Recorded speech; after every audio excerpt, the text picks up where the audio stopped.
Kung hinahanap mo yung video ng setup ko, yung detailed, eto na yun. Gagawan natin, hanapan ko lang siya ng pwesto.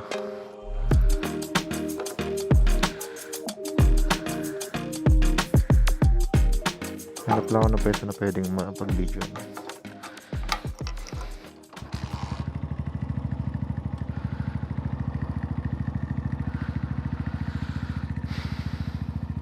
Ganda ng tunog, ano?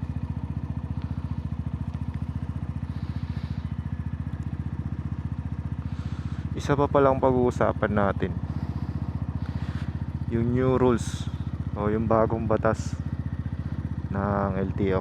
Pero sa uli na yun, unahin muna natin yung setup para naman alam nyo kung ano yung mga pinaglalagay ko dito. Try ko ilagay yung link para pindot-pindot na lang kayo dyan.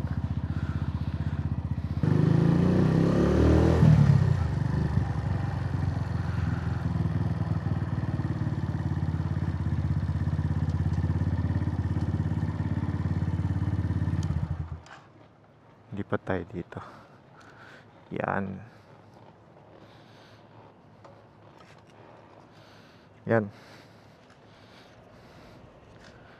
So, ito yung setup ko. Yan na. As is pa, di wala pinagbago. Yan. Yan siya pag naka-open yung DRL. Custom DRL. Uy. Napupundi na. Siguro. Custom DRL siya. Pag nilapitan mo, ganyan itsura niya. May wire siya nakalabas doon. So yung DRL pinalitan ko ng ganyan. Ang tawag dyan angel light, angel ring light.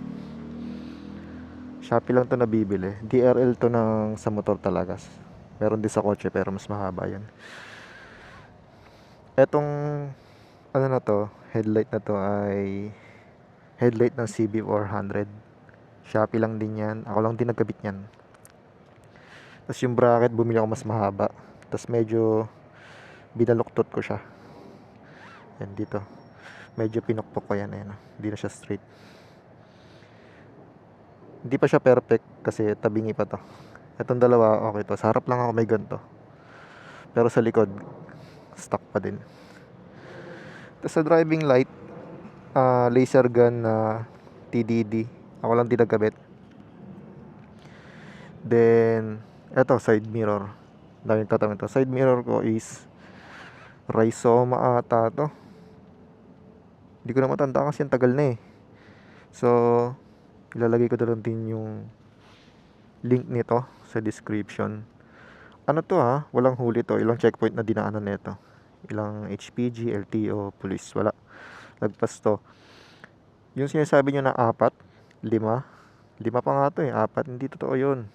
Basta may side mirror ka na nakakita ka sa likod, safe yun. Kaya matakot. Siguro sinisita lang yung sobrang liit. Gaganyan no. Ito kasi sa akin ang laki. Pang big bike to. Makita mo to sa XSR 900. Then sa carb ko stock pa din. Pero itong spark plug is na to, Sovco, yung triple. Then etong skid plate is galing Davao. So try ko hanapin yung may-ari nito. Gumagawa talaga yun ng ganyan. Alam ko hanggang ngayon gumagawa pa rin siya. Binili ko siya ng 2.5 ata or 1.5 from Davao. Inantay ko pa siya ng 7 days. Dito yun lang. Ito yung pinaka major upgrade lang dyan. Pipe and exhaust. Yung pipe ko is kinabit to ng VMAX Racing. Ayan. Then ito is BR Megaphone. Itong handlebar ko is same ng stock. Low rise. Pero color black. Shopee lang din to. Ayoko kasi ng silver. Ayoko na may kumikinang. So yun. Meron pa akong RPM meter pero di ko na naikabit. Ito yung pindutan ko sa DRL. Yan. Tignan ko kung gumagana pa. Okay pa. Sa gulong wala pa akong binago. Sa likod wala pa rin akong binago. Konti pa lang to, dami pa. Sa shocks, wala pa din. Sa carb, ano lang, midget lang. Hindi ko na matandaan kung 100 or 102. Kaya, tas, ako na nag-tune yan, kaya wala tong backfire. So, ito na yun sa, tambucho sa pipe. Sa tambucho. Legal tong akin. Pasok sa decibel meter all the time. Pero yung bagong batas ni LTO, kailangan po branded na. So, itong BR pipe is branded naman siya. Personal brand, kaso hindi siya register sa DTI. So, ang ending, magpapalit po tayo. Magbaback to stock ako. So, ayun lang. Sana naintindihan niyo yung vlog na to. Hopefully nakatulong kung yung setup ko. Maayos naman ang itsura niya. Etong sprocket ko, 42 na to. Mas mabilis na sa arangkada. Pero ang top speed niya alam ko mabagal.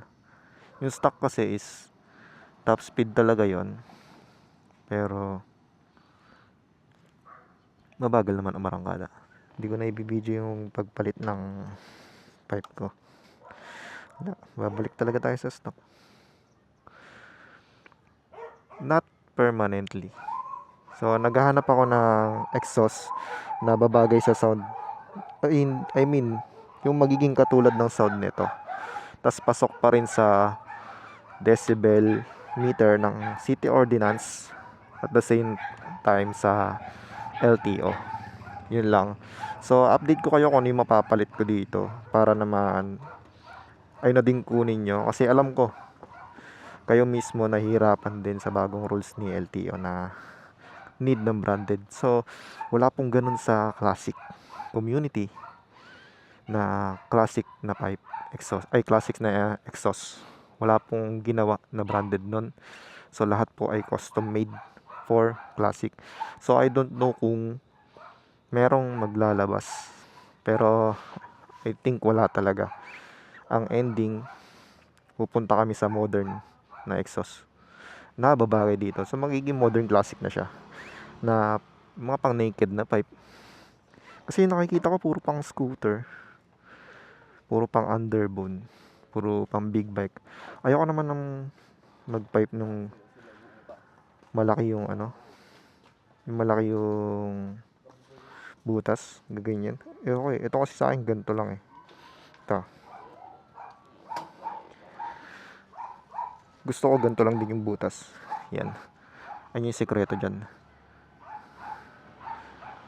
Tapos kaya siya buo kasi mas malaki to. Sa bullet pipe mas maliit. Tapos mas malaki yung butas. So yun lang. Sana medyo may nakuha kayong information. So papalit muna ako ng pipe. So ito ang tunog ng stock.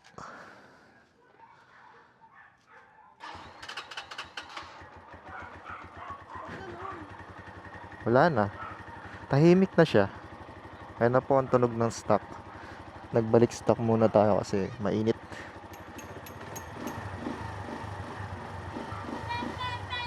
Wala na siyang tunog. So, ganun talaga eh.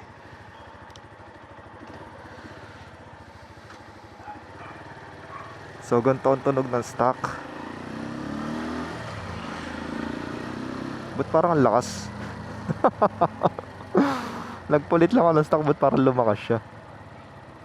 Ang bilis nung hatak. Ayos to ah. Lakas niya.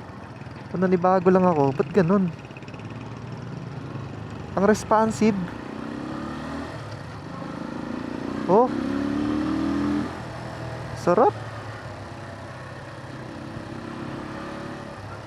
So, baka ma-enjoy ko muna to na matagal.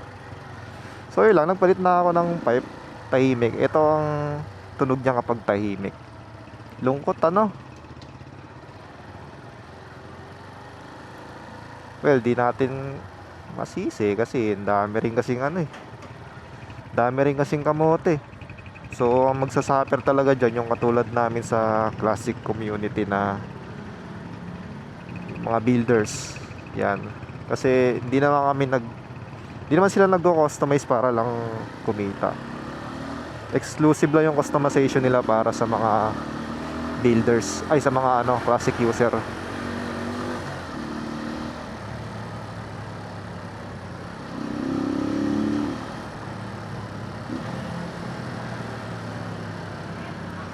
Ganyan, ganyan katahimik.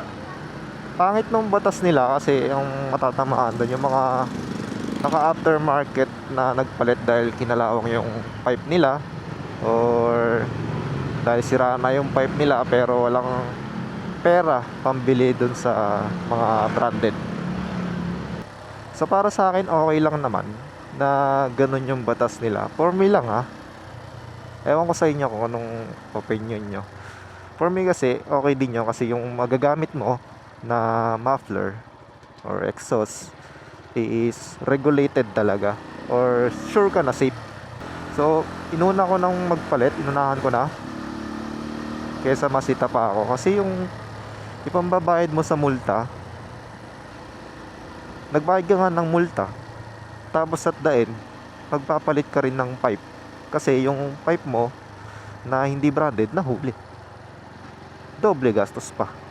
Kung inunahan mo na magpalit tsaka ka humanap ng branded exhaust, nag-enjoy ka pa kasi yung pambabayad mo sa multa pinambili mo na lang ng exhaust, di ba? So hindi naman to matagal. Habang naghahanap lang ako ng babagay na exhaust kasi wala akong makita, puro pang scooter, pang underbone. Bibihira sa classic talaga customize. Ang alam ko wala atang naka branded na classic exhaust. Meron bagay sa classic pero modern classic na siya. Pero yung pure na classic retro, yan, wala. Yung mga yon, yung mga bottle pipe, bullet pipe, megaphone pipe, walang branded na ganun Siguro okay na muna to, parang na-enjoy ko siya. So siguro hanggang dito ko na lang tatapusin. Sana nag-enjoy kayo and marami kayong info nakuha. Sa susunod, try natin i-vlog kung ano yung mga pipe na pwede, or kapag nagpalit ako. Pero siguro ang i-upload ko muna for the meantime is yung mga old videos ko na POV. Kasi wala talaga Olats tayo.